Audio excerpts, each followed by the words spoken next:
harus mewarisi ini. Dan saya melihat warisan yang diberikan oleh almarhum Gus Dur, saya melihat ada di abah kita. Beri tepuk tangan dong. Ya. Sosok beliau yang menjadi sebuah panutan, maka dari itu saya secara pribadi saya mewakafkan bersama Abah Nuril untuk tanah air NKRI Pancasila atau PBNU ini. Kami berdua membuat sebuah komitmen mewakafkan tubuh, jiwa, dan ruh kami atau nyawa kami untuk tanah air Indonesia.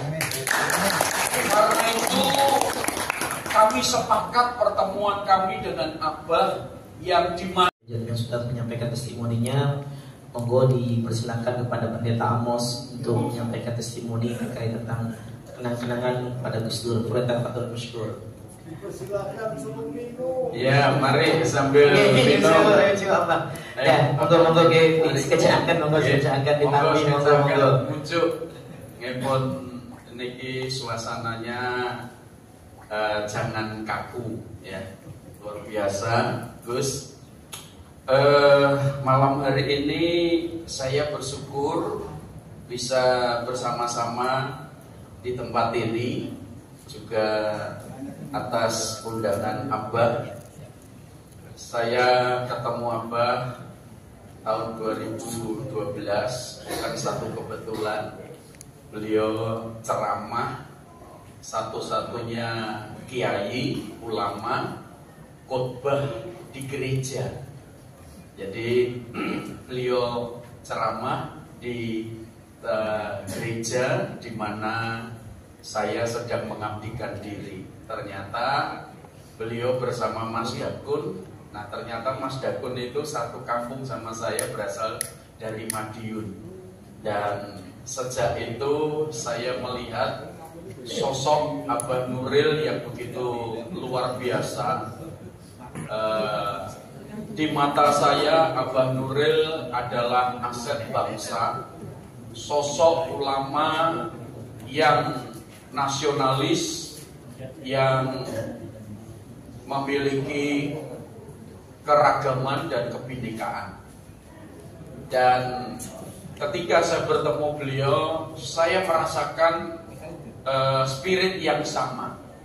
Makanya kalau saya menulis dalam status saya sama beliau, satu guru beda padepokan.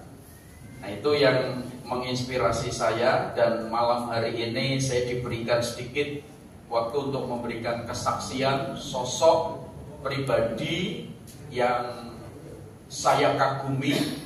Hari tadi sudah dijelaskan, yaitu sosok Gus Dur.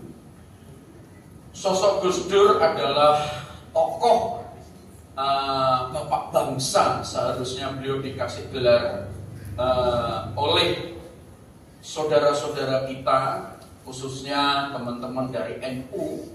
Seharusnya kita mengawal dan memberikan satu kehormatan sebagai bapak bangsa yang menginspirasi semua umat, khususnya bangsa Indonesia. Bahkan beliau bukan hanya dikagumi oleh masyarakat Nusantara atau Indonesia NKRI ini, tapi beliau juga dikagumi sebagai pribadi tokoh dunia, karena kita bangga mempunyai sosok Gus Dur yang kita kenal. Seperti beliau tadi katakan, gelagatnya gitu aja kok repot. Saya sebagai pribadi melihat sosok Gus Dur itu seperti Pak Kiai Acut kami manggilnya. Beliau adalah, Gus Dur itu buat saya itu seorang wali Allah yang harus dilestarikan. Torekohnya, ajarannya, marifatnya, keikhlasannya. Kita sebagai pengagum atau sebagai murid daripada Gus Dur harus mewarisi ini. Dan saya melihat warisan yang diberikan oleh almarhum Gus Dur saya melihat ada di abah kita. Beri tepuk tangan dong. Ya.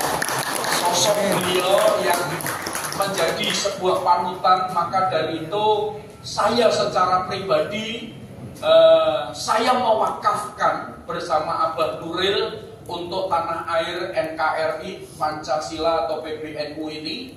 Kami berdua membuat sebuah komitmen mewakafkan tubuh, jiwa, dan ruh kami atau nyawa kami untuk tanah air Indonesia. Karena itu kami sepakat pertemuan kami dengan Abah yang dimana negara belum terjadi gonogini. Abah menyampaikan sebuah spirit untuk NKRI. Bahkan tadi sedikit sebelum kita mulai acara ini beliau juga menyampaikan situasi kondisi bukan hanya bangsa Indonesia, tapi seluruh dunia ini kondisinya tidak baik-baik saja.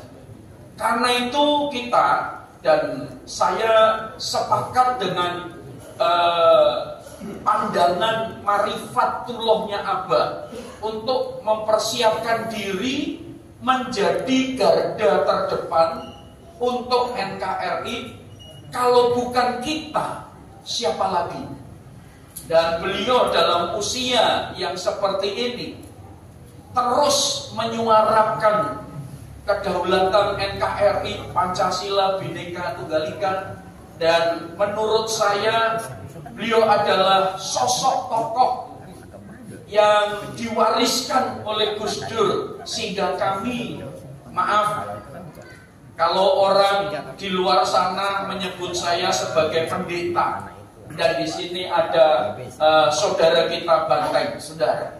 Jadi saya melihat, saya benar-benar merasa sekalipun merek agama kita berbeda, organisasi berbeda, tapi saya memiliki sebuah keyakinan dan saya ada di tempat ini. Saya menemukan keluarga, saya menemukan sahabat, saya menemukan saudara. Sehingga ketika kita menemukan sahabat saudara, dan beliau Abah Nuril siap untuk menjadi garda terdepan bagi umat minoritas dari kaum minoritas. Beliau begitu lantang menyuarakan, berdiri di depan untuk saudara-saudara kita yang kaum minoritas. Saya mewakili kaum minoritas, tapi hari ini saya tidak minoritas, tapi saya bersama-sama saudara-saudara yang mayoritas. Jadi kalau tadi beliau sampaikan bahwa ketika waktu kita akan menghadap ke rahmatullah, ketika Allah berfirman man rabbuka, sahabat yang saya kasihi, mau gak mau kita harus mempersiapkan diri. Karena itu saya sangat bersyukur bahwa Gus Dur sekalipun secara fisik beliau tidak bisa melihat, secara fisik beliau tidak bisa melihat, tapi saya sedikit mengutip apa yang dikatakan dalam kitab Injil. Kitab Injil ini mengatakan begini: engkau punya mata, namun engkau tidak bisa melihat. Engkau punya telinga, namun engkau tidak bisa mendengar. Sahabat Gus Dur yang saya cintai, Gus Dur adalah menginspirasi saya. Sekalipun secara fisik orang boleh mengatakan buta, orang boleh mengatakan dajjal. Jadi menurut saya, kalau ada orang yang berbicara kepada Gus Dur dajjal, dialah yang dajjal itu sendiri. Amin. Allahu Akbar. Takbir. Jauh. Ya. Jauh. Ya, saya nanti mau belajar seperti apa. Sallu ala Nabi. Jadi Bapak Ibu sahabat Gus Dur malam hari ini, ya saya sangat mengagumi dengan tokoh Gus Dur ini. Jadi kalau boleh saya katakan, memang saya tidak satu pondok sama Gus Dur, saya tidak satu pondok sama Abah Nuril, tapi saya belajar dalam sebuah kehidupan Gus Dur dan Abah Nuril. Diam-diam saya adalah santrinya beliau. Saya belajar untuk memahami yang namanya kemanusiaan. Dan malam hari ini sungguh saya berharap bukan hanya di tempat ini kita bisa memperingati haul Gus Dur, tapi mari kita kobarkan kemana kita pergi bagaikan arah angin.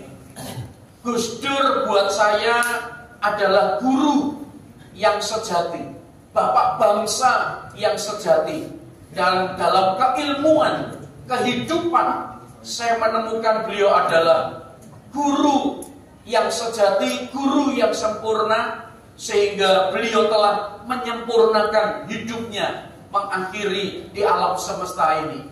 Jadi menurut saya dalam peristiwa haul Gus Dur ini, mari membangkitkan kita sebagai putra-putri anak bangsa yang diwarisi keilmuan, keikhlasan, kemarifatan, keimanan yang sangat luar biasa ini. Biarlah itu termeterai di dalam loh batin kita, sehingga kita menyuarakan hidup yang telah diteladani oleh bapak bangsa, oleh tokoh yang namanya Gus Dur ini.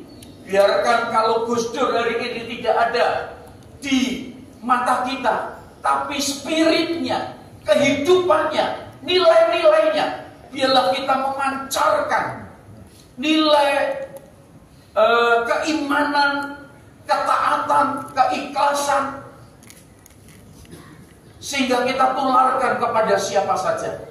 Karena saya melihat dua tokoh yang di mata saya ini, Gus Dur dan Abah Nuril, saya sepakat. Saya sendiri pun kalau ditanya, karena saya sering mengikuti pengajiannya Abah Nuril, teman-teman saya yang Nasrani berkata, Pak Amos iki agamane opo? Gitu.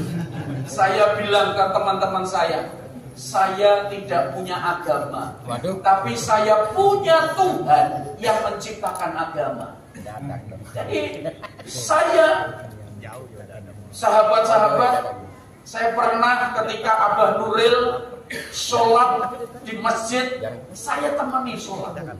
Saya ambil air wudhu, saya berdoa bersama-sama bahwa yang disembah oleh Abah Nuril juga Allahu Akbar, Allah yang saya sembah, Tuhan yang saya sembah. Kalau kami menyebutnya, beliau adalah El Shaddai, yaitu Allahu Akbar, Allah yang Maha Besar. Jadi malam hari ini saya sangat terhormat. Saya tidak sendirian, saya punya sahabat, saya punya keluarga, saya punya saudara di tempat ini. Dan dalam hall ini, mari nilai-nilai Gus Dur biarlah tertulis di dalam loh hati kita, sehingga kita menjadi nur, menjadi cahaya di keluarga atau di setiap sudut bumi ini. Dan saya rasa terima kasih kesempatan ini saya dapat menyampaikan. Kurang lebihnya jikalau ada perkataan saya yang kurang sempurna, mohon dimaafkan. Dan mohon izin, saya tadi sudah izin sama Abah, saya tidak bisa sampai selesai karena besok pagi saya masih ada perjalanan yang harus saya lakukan. Terima kasih Abah Nuril dan sahabat-sahabat semuanya. Kiranya Gusti Allah memberkahi kita semuanya. Matur nuwun. Ya, terima kasih pada Pendeta Amos. Beliau